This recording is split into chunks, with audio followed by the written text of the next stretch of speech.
Samar tadi disampaikan, maksudnya pelaporan tentang Undang-Undang ITE. Setiap kegiatan pelaporan saya bisa menyampaikan banyak kasus pelaporan di Magelang Kota itu yang tidak bisa diproses. Kadangkala masyarakat bertanya, kami harus apa sih kok nggak diproses? Kami ngapain kok nggak dilanjutkan? Tetapi pada prinsipnya ada beberapa case yang dilaporkan di mana pelapor juga tidak memberikan alat bukti yang cukup untuk ke kepolisian. Kita ketahui bahwa untuk melanjutkan suatu proses pidana paling tidak ada 2 alat bukti yang cukup untuk bisa diproses. Nah, kadang-kadang ada alat bukti ini yang mana pelapor memang tidak bisa membawa alat bukti sama sekali. Itulah tugasnya kepolisian untuk mencari, itulah tugasnya penyidik untuk mencari. Tetapi ada clue-clue yang harusnya diberikan juga oleh pelapor.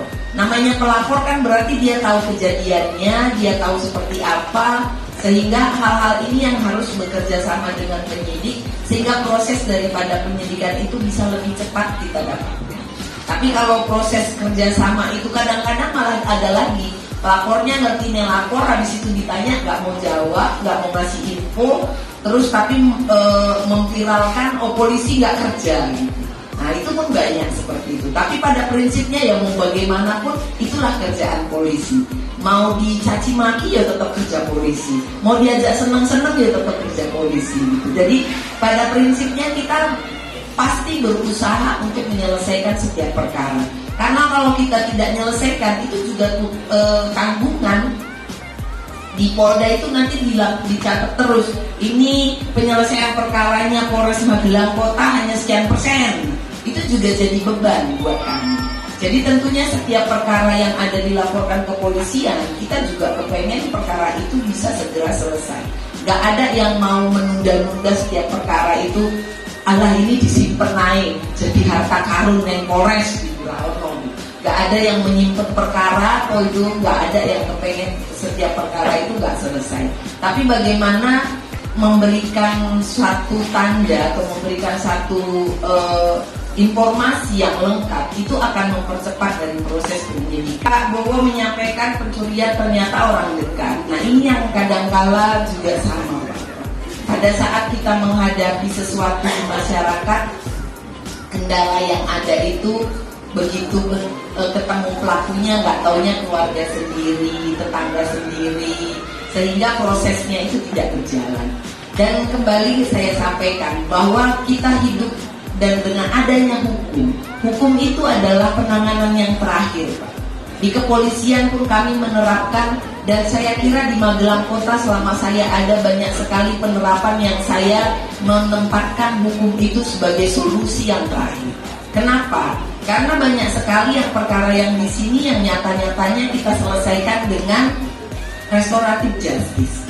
Apa itu restoratif justice? Kita menyelesaikan dengan damai, dengan rembuk, dengan kekeluargaan, sehingga proses itu selesai. Termasuk dengan tadi Bu Lestari menyampaikan wilayah Nambangan. Peristiwa pertama saya ada di Magelang Kota, saya dikeroyok 200 senjata tajam. Itu terjadi di Nambangan dan di Bogeman. Jadi dikeroyok itu saya bisa bilang mungkin 200-an, 400, sini 200, sini 200, dan saya ada di tengah-tengah. Dan itu yang terjadi yang ada di Nambangan.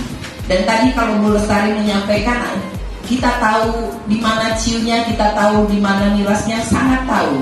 Dan Ibu bisa melihat bagaimana proses penangkapan yang juga selalu dilakukan oleh Polres Magelang Kota, dan kita melakukan pemusnahan terhadap miras.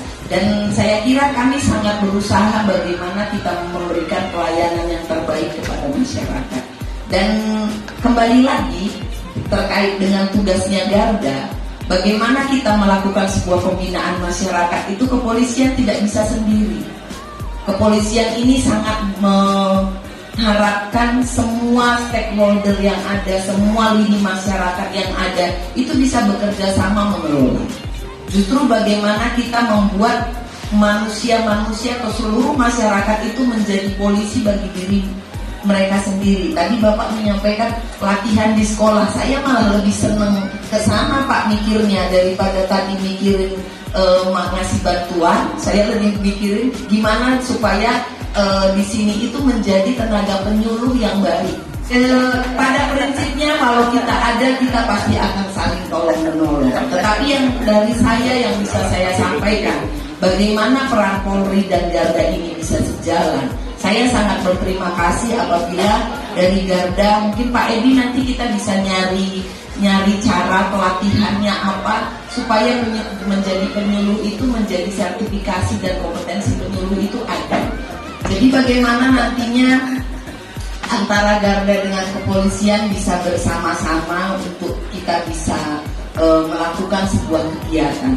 Dan saya kira Bapak Ibu juga di sini tinggalnya di wilayah-wilayah yang berbeda-beda. Dan bagaimana kita menghidupkan lingkungan kita ini untuk menjadi lingkungan yang tadi yang peduli.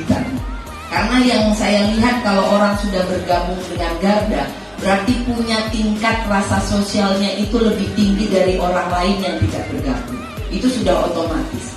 Pasti sudah otomatis punya rasa tingkat sosialnya itu lebih baik.